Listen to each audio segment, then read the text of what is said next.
Hello Popcorn Junkies, welcome to this spoiler review of Bring Her Back.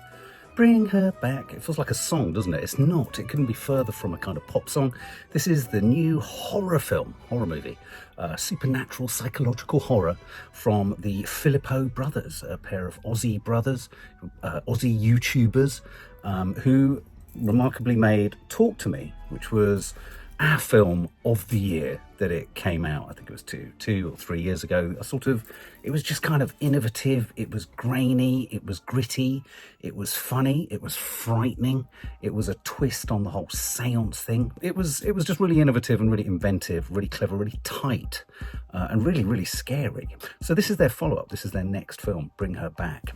We've responded to the trailers and teasers. So pretty much the one member of the cast that perhaps everyone will know, and she's quite a get for a sort of indie horror film. That's Sally Hawkins. Yes, she of Paddington, she of Shape of Water, and she also of an actress that, to be brutally honest with you and to be blunt, she's never actually been an actress who's floated my boat. I've always found her, I don't know, I mean, I don't want to be, I've just found her a bit too performative. She's good, she's just not my cup of tea. Well, the one thing I will say about this film is this is Sally Hawkins's renaissance for me, because she's bloody good in it and she holds the whole thing together, and she is the central character around which all of the horror and grief pivots. Because although this is a horror film, this is also something of a meditation on grief, which Talk to Me was too. So these two directors, this brother team, they're obviously fascinated with the intersection of grief, loss, death, the other side, and how we manage that in the realm of the living. And to that extent, this is another film really about grief horror. So our two main protagonists are a teenage boy, Andy, played by Billy Barratt, and his sister, a sort of stepsister, who's visually impaired, and her name is Piper. Well, their dad dies in the shower in a sort of gruesome fashion. They find him dead in the shower. And then immediately, within the first 2 to 3 minutes of the film, the teenage boy, Andy, and his sister Piper are up for adoption, or they need to find a foster home. Just to say, in the opening titles, we have been delivered a very impressionistic kind of sequence of VHS footage, which kind of all the way through the film, we've seen it in the trailer and the teaser. It's always quite evocative. It's very Blair Witch, but this is very kind of, what's going on? There's some contortion-y kind of naked men kind of putting his hand on people's heads in circles. You know, really creepy. And creepy because it's sort of tilted towards groomy, paedophilic nastiness and all that kind of stuff. So they head off to this foster home. Sally Hawkins is the odd foster parent, which within the first minute of the meeting, you realise she's inappropriate, she's a bit too familiar, she's a bit overly intimate. It's kind of signposted to us quite early on that she's a little bit unhinged, and it's told to us quite quickly that she herself has lost her own daughter prior to the beginning of the film. But she does have a boy called Connor, or Oliver, a young boy, a bald boy, hanging around the house, and he's odd. I mean, the first thing you have to say when you walk into this house is Connor is a bit freaky deaky do. And it's always quite a sort of, I mean, there was that Don't Breathe, is there, that franchise series, which is when you remove for a character one of their senses, the horror options, or the element of kind of deceit and concealment and being able to scare them, kind of increases, understandably, because they can't see everything. So we have a mute boy. It's always a dangerous ask, isn't it, having a mute anyone in a film, because one of the things that can sort of creep into their performances, you just, every time you cut to them, you think, oh, they're really acting mute, aren't they? And I have to say, I was kind of surprised right at the beginning here, that whilst Billy Barratt, who plays Andy, he's very good.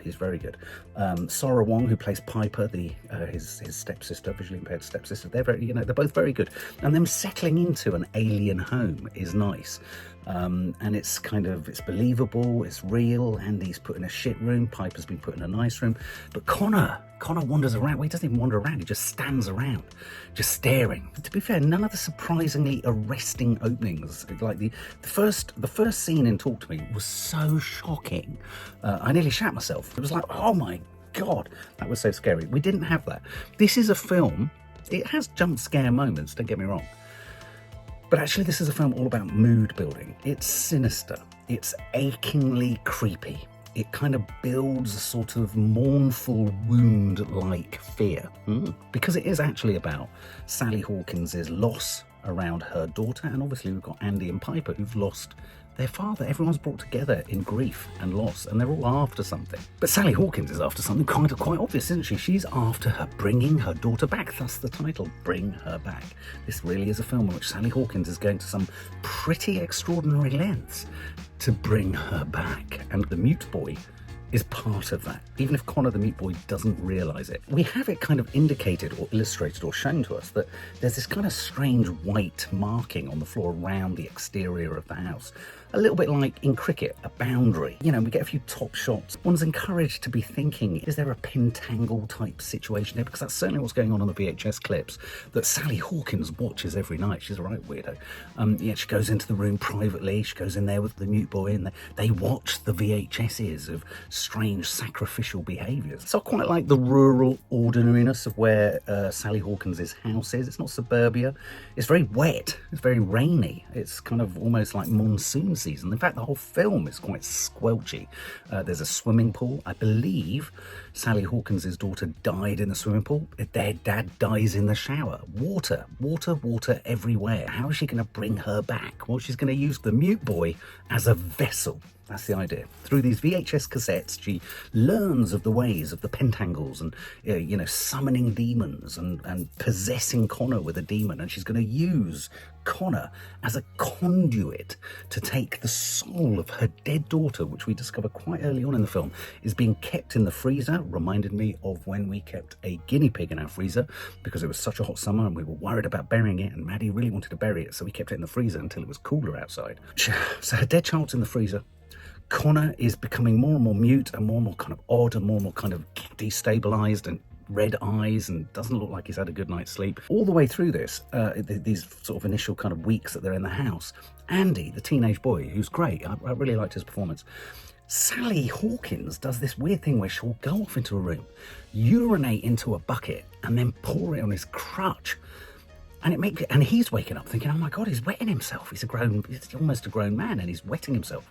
And I think in a weird way, this film is at its most successful around those, I would say, grooming moments, the moments where Sally Hawkins is trying to destabilize and unsettle Piper and Andy.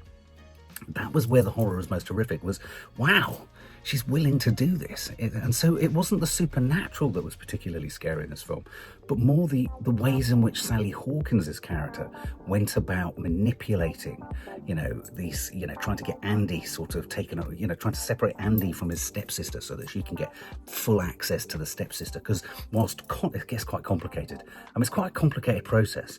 So you've got to watch Russian VHS cassettes, you've got to have a conduit in the form of Connor, who's like a catalyst, and then you need to get the person so you're going to pass your daughter's soul with the demon that's in Connor. It's going to go into Connor, and then it's going to be vomited out of Connor and into Piper.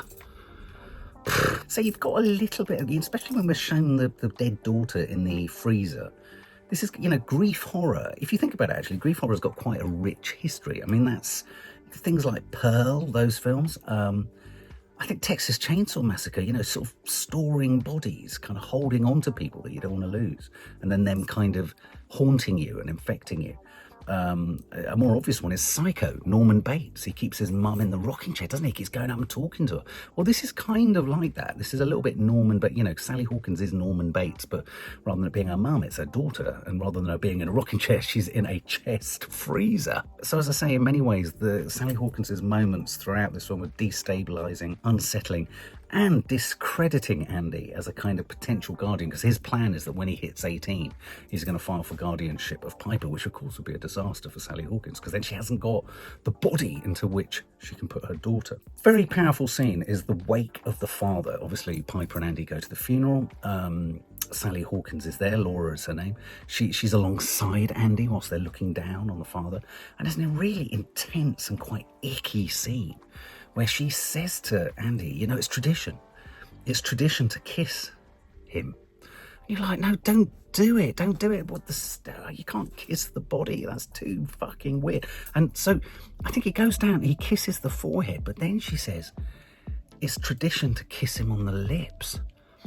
Now, this is kind of slightly superfluous to the plot, but this is where this film was at its best.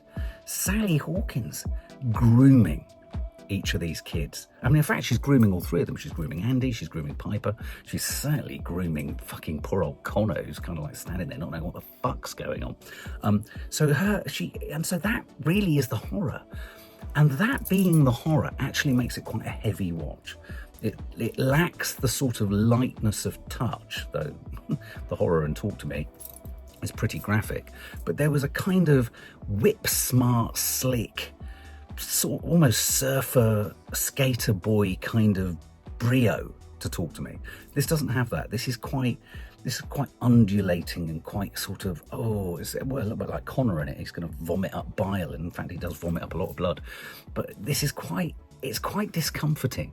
It's quite depressing, actually, at times. It's quite, and I don't want to go into the details, but, you know, we've gone through something privately as a family, and I think this was absolutely the wrong film to see off the back of that, given the nature of what we've gone through. And so, you know, I would really give a warning that if you're struggling with grief, or if you're struggling with the physicality of death, I wouldn't see this film. So this is a film in which Sally Hawkins is forever testing, pushing, erasing boundaries. And actually, the more I think about this, the richer it becomes, because of course you've literally got a boundary around the house. You've got the pentangle white mark in the fucking around the kind of literally like someone's gone out with a paintbrush and kind of painted, you know, like the guys who do the kind of yellow lines with those rollers. It's like someone's done a roller around it. At one point, when Andy's home alone with Connor, the first big scare moment happens when Andy says to Connor, "Would you like some melon?" It's always, "Would you like some melon?" And he gets a sharp knife. Don't use a shot anyway, so he cuts the melon but leaves the knife. Connor gets the knife, shoves it in his mouth and starts humping on it, teeth going everywhere, knife stuck. The sound design is just, I have to say, the sound design, the sound effects, the visual effects, very, very good.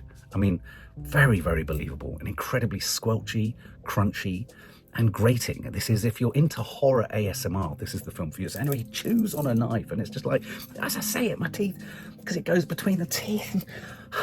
And then anyway, Andy tries to get him off the property, but of course when he gets to the white line, Connor starts freaking and frothing and screaming help and all this kind of stuff. So he's obviously entrapped and ensnared by the boundary, which is a demonic one. I don't know if you remember in Talk to Me, if you've seen it, there's that brilliant scene where they're all smoking spliff and they're all putting their hand in the hand and they're all fucking seancing and they're all going over to the other side for a hit of seance fucking paranormal madness and seeing the dead.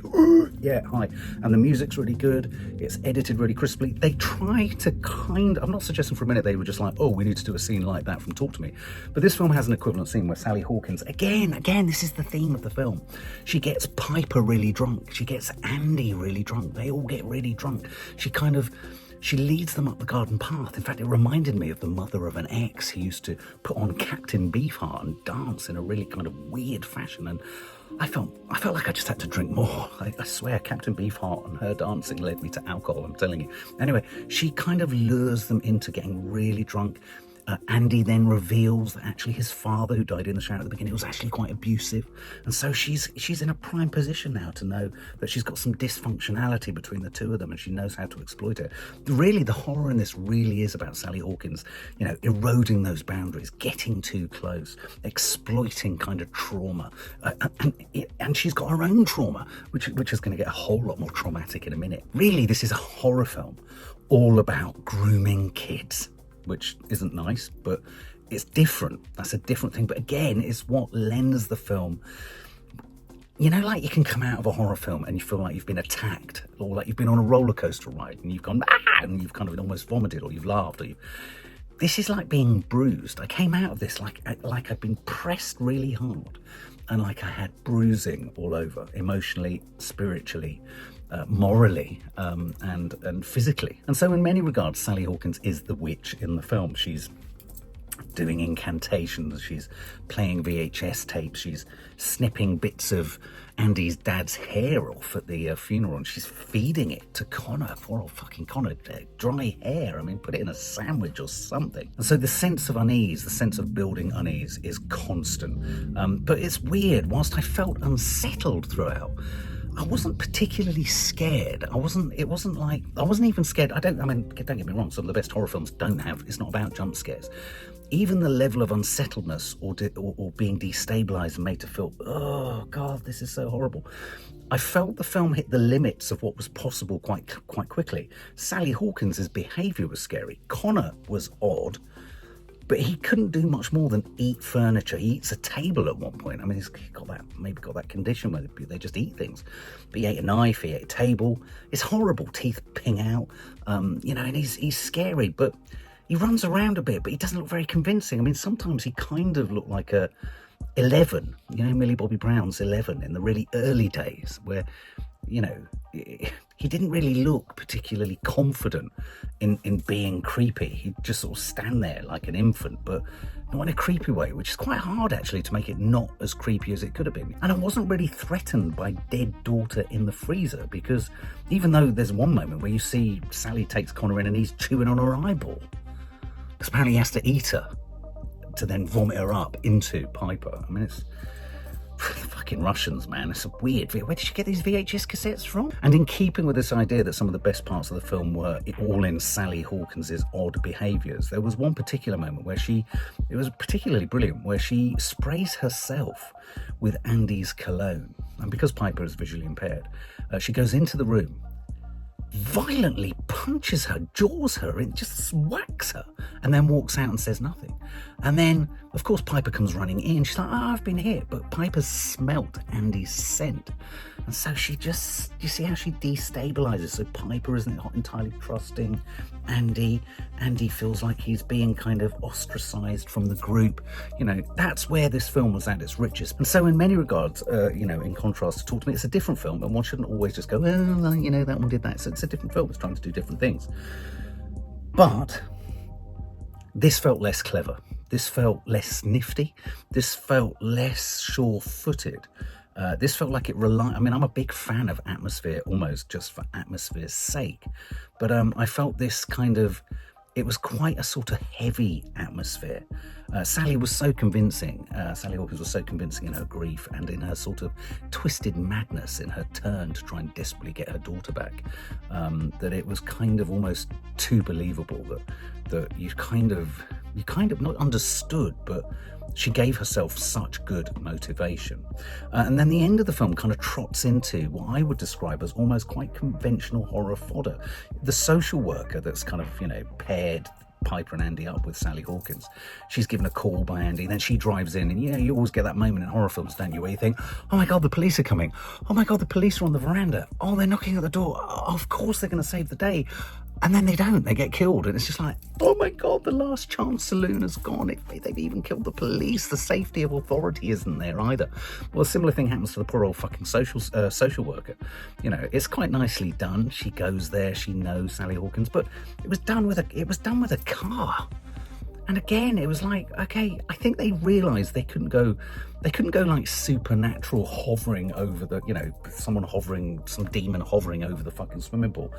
But in a weird way, if you're doing a film about demonic possession and all that sort of stuff, I think you have to go a bit further than scrubby, scraggy, messy little kind of bald Connor boy, mute boy, chewing on the eye of a dead corpse. You need a bit more than that. Sally Hawkins is just a human with weird intentions. I don't know, something didn't quite gel for me. And so consequently, I was left actually by the end of this film feeling that it was kind of disappointing and intensely and highly generic towards the end. So all in all, what I would say is there's a lot to like in this. There's a lot, the character build, the character development. Sally Hawkins is by far this film's guilty pleasure. She delivers a lot of twitchy, itchy oddity and weirdness.